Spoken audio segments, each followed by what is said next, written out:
स्वागत छ साथीहरू तपाईँहरू सबैजनालाई यस हाम्रो ज्ञान सेयर च्यानलमा। आज चाहिँ म नेप्सीको टेक्निक एनालाइसिस गर्नेछु र इन्सुरेन्स कम्पनीको फलोअप गर्नेछु होइन। मैले नन लाइफ इन्सुरेन्सको विगत आजभन्दा 21 दिन अगाडि होइन 3 हप्ता अगाडि मैले गरिसकेको थिएँ होइन। कृपया मलाई चाहिँ इन्स्टाग्राममा फलो गर्नु होला। इन्स्टाग्राममा चाहिँ मलाई चार्ट पोस्ट गर्न एकदम निकै सजिलो हुन्छ होइन। इन्स्टाग्राममा चार्ट पोस्ट गर्दा चाहिँ एकदम क्लियर आउने रहेछ होइन। फेसबुकमा चाहिँ अलिकति हामीले चार्ट पोस्ट गर्दा चाहिँ त्यस्तो अनक्लियर आउने रहेछ। अनि त्यसपछि चाहिँ हामीलाई फेसबुकमा अलिकता कता कता त्यो एउटा सर्टेन बााउन्ड्रीमा भएर पोस्ट गर्नुपर्ने रहेछ। नत्र अस्ति नै मलाई के पो लागिरहेको थियो फेसबुकमा सायद के फेसबुकको पोलिसी अनुसार म्याच भएन अनि मलाई चाहिँ त्यो चार्ट मेरो चाहिँ पब्लिकमा पोस्ट भएको थिएन।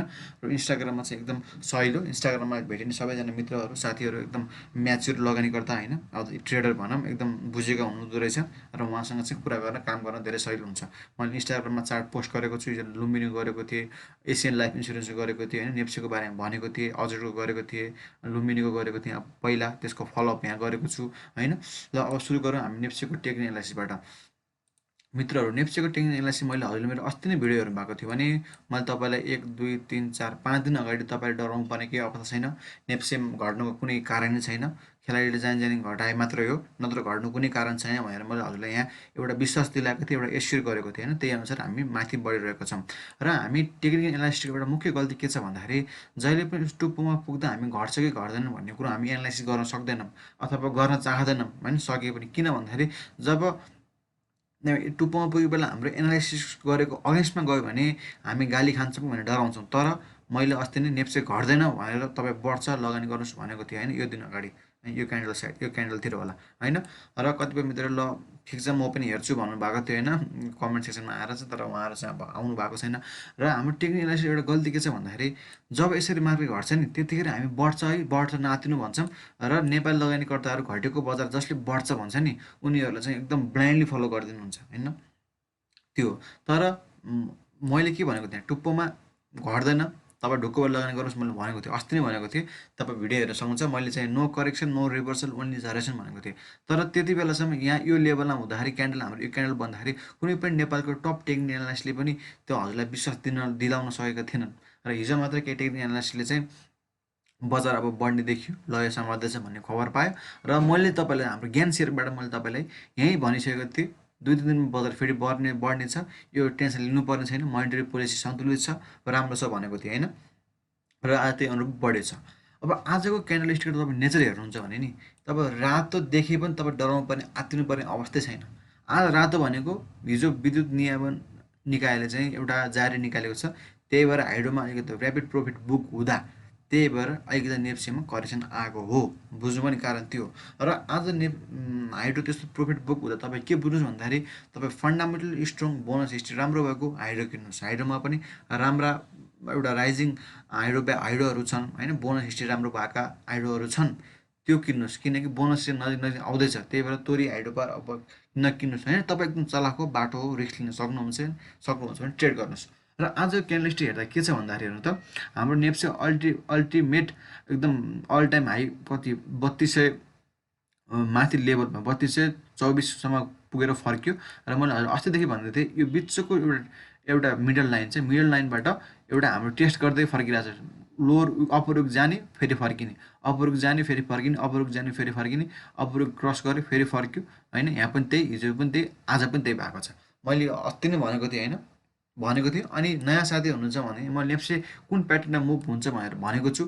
हायर हायर हायर लोपमा मुभ भइरहेको छ, जस्तो यो भन्दा यो हाई भन्दा यो हाई होइन, यो लो भन्दा यो लो हाई, त्यसपछि यो हाई भन्दा यो हाई हाई, त्यसपछि यो लो भन्दा यो लो हाई, त्यसपछि यो हाई भन्दा यो हाई र यो लो भन्दा यो लो हाई होइन, यो हाई भन्दा यो हाई र यो लो भन्दा यो हाई भनिरहेको छु। भनेको हायर हाई र हायर लोको प्याटर्नमा मुभ भइरहेको छ होइन। र आज नेप्सी हेर्नुहुन्छ भने हेर्नु त माथि भयो होइन, माथि ओपनिङ भयो र क्लोज त मुनि भयो। तर हिजो ओपनिङ क्यान्डलभन्दा मुनि जान खोजेन, यहाँ अलिक सानो लोवर विक बन्यो भन्नुको मतलब यताबाट बाहिरहरू चाहिँ हाबी भए भन्न खोजेको है, त्यही भएर हो। अब त्यसपछि अब हाम्रो म्यागडीबाट हेरौँ तपाईँले म्यागडीले कति कन्फ्लिक्ट पार्छ भन्ने कुरा मैले हजुरलाई प्रुफ भनेको छु। हिजो तपाईँले एउटा बेरिस ट्रेनमा जान्छ अथवा करेस्टमा जान्छ भन्ने बजार देखाएको थियो अस्ति, र हिजो फेरि क्रस गरेर हुनु खोज्यो र आज फेरि तल आएको छ। र कतिपय एउटा हाम्रो फेमस अब उहाँको चाहिँ एउटा कता च्यानल छ, उहाँले चाहिँ बजार करेक्सन जान्छ भन्नुभएको रहेछ, तर मैले चाहिँ यहाँ करेक्सन जान्न भनेको थिएँ होइन। त्यो त्यस्तै हामी आरएसएबाट हेर्दा अलिकति मलाई इन्डिकेटर मात्रै आरएसए ठिक लाग्छ होइन। आरएसएमा हेर्नु चाहिँ तपाईँको हिजो फेरि तपाईँ हिजो अस्ति फेरि राइज भयो, आज फेरि रिटेस्ट गर्न आएको छ। र मैले भन्दैछु आरएसए हाम्रो पहिला अल टाइम हाई यतिमा पुगेको छ, 96सम्म पुगेको छ होइन रिसेन्ट इयरमा। त्यही भएर तपाईँ आत्तिनु पर्ने केही छैन, हाम्रो ट्रेन्ड लाइन अनुसार मुभ भइरहेको छ। र अब के हुन्छ भन्दाखेरि यो ब्रेकआउट भइसकेपछि यहाँ एउटा हाम्रो 3236मा एउटा रेजिस्टेन्स छ, कृपया यहाँ यो रिटेस्ट गर्न आउला।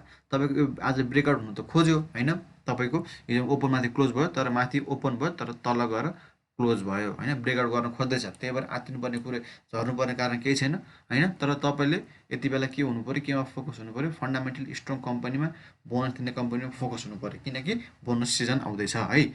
त्यसपछि अर्को नन लाइफ इन्सुरेन्सको मित्रहरू मलाई किन हाँसो लाग्छ भन्दाखेरि होइन, नन लाइफ इन्सुरेन्सको मैले एनालाइसिस गरेको यहाँ यो क्यान्डल स्टिकमा हुँदा हो। हेर्नुहोस् है तपाईँ यो हेर्नु होला कहाँ छ। अब यो सेक्टरमा बजार तताउनु देखिन्छ भनेर 5वटा स्टक एनालाइसिस गरेको थिएँ नन लाइफ 3 विक अगाडि होइन, गरेको थिएँ। र यहाँबाट नन लाइफ चाहिँ ध्वस्त बढ्यो, मजाले बढ्यो। र तपाईँले के हेर्न सक्नुहुन्छ भन्दाखेरि यो त्यो भिडियोमा मैले जुन भिडियो यहाँ देखेको छु यो भिडियोमा तपाईँले के हेर्न सक्नुहुन्छ भन्दाखेरि मैले एउटा सपोर्ट लाइन यहाँनिर तानेको छु हो, यहाँनिर तानेको छु। र हिजो यो सपोर्ट लाइन यसरी यहाँ अहिले यहाँ मैले नेप्सी अल्फामा देखाएको छु होइन, आजको 19 तारिकको क्यान्डल देखाएको छैन होइन। हेर्नुहोस् है यहाँ ब्रेकआउट भयो, तर आज अटोमेटिकली हाम्रो यसरी पुल ब्याक माथि फेरि रिट्रेस ब्याक भइसक्यो, यहाँ माथि गइसकेको छ। हेर्नुहोस् त यसरी गएको छ यो क्यान्डलबाट फेरि हेर्नु त, त्यही पनि आज यहाँ माथिबाट ओपनिङ भयो, यहाँ मुनिबाट पनि ओपनिङ भएन, माथिबाट ओपनिङ भयो र यो लेभलसम्म पुऱ्यायो र यो लेभलमा अलिकति प्रोफिट बुक भयो होइन। हेर्नु त यो के बुझाउँछ, यसले चाहिँ मोमेन्टम देखिएर आएको छ भन्ने कुरा बुझाउँछ। विथ स्ट्रङ भोल्युम, राम्रो भोल्युम आएको छ र ओपनिङ पनि यो लेभलबाट भएन, अझ माथिबाट ओपनिङ भयो र माथि नै क्लोज भयो। बुझ्नुभयो नि होइन, भनेको यताबाट त्यो माथि गयो। हेर्नु त मैले सपोर्ट लाइन तानेकोबाट अलिकति तलबाट आएर माथि नै गयो। अनि जब मैले यहाँ किन्ने साथीले धेरैले किन्नुभयो होइन, अनि खुसी रमाउनु भयो। त्यसपछि यहाँ मलाई के लागिरहेको थियो भन्दाखेरि यहाँ अलिकति करेक्सन आउँछ जस्तो लागिरहेको थियो, तर यति ठुलो आउँछ भनेर मैले एक्सपेक्ट गरेको थिएन।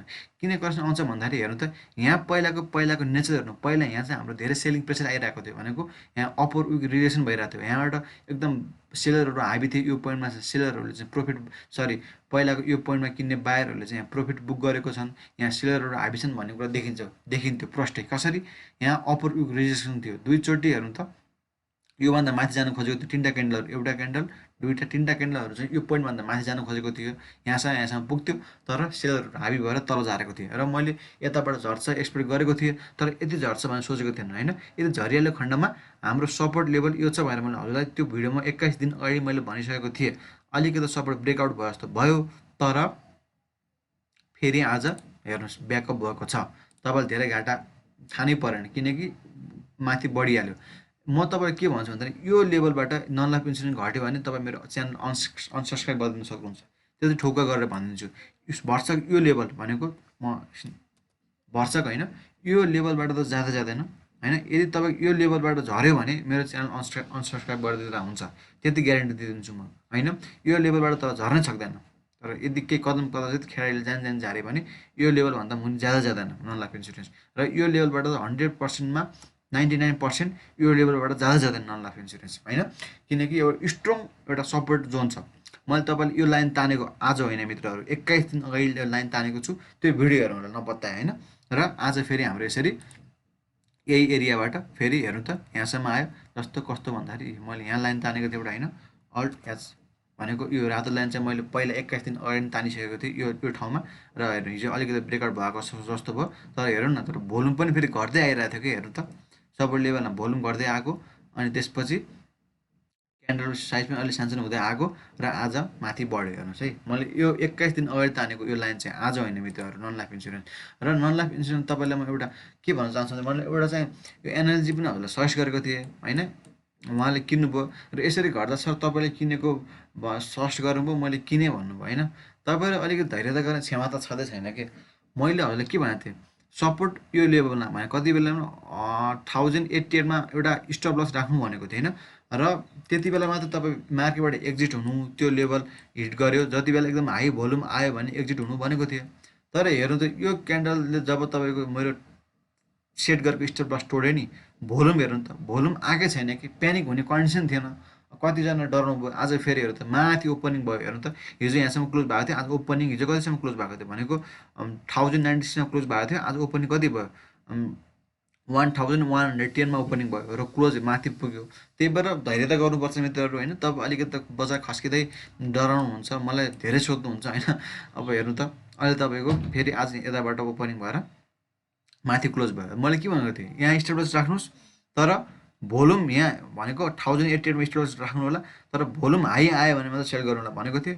यहाँसम्म तपाईँको यसलाई के भन्छ, स्टप लस हन्टिङ जस्तो पोलिसी हो मित्रहरू। लोवर विकमा जाने अनि सबैजना जो यहाँ स्टप लस राखेको थियो उनीहरूको स्टप लस हिट गर्ने, फेरि पुल ब्याक गर्ने, त्यही भएको यहाँ, बुझ्नुभयो नि। त्यही भयो, त्यही भएर चाहिँ मैले हजुरलाई चाहिँ पहिले पनि भनिसकेको थिएँ, नेप्से घट्दैन, यो 5 दिन अगाडि मैले भनेको थिएँ है। त्यही भएर चाहिँ ढुक्क भएर लगानी गर्नुहोस्, नन लाइफ इन्सुरेन्स मोमेन्टम देखिँदैछ।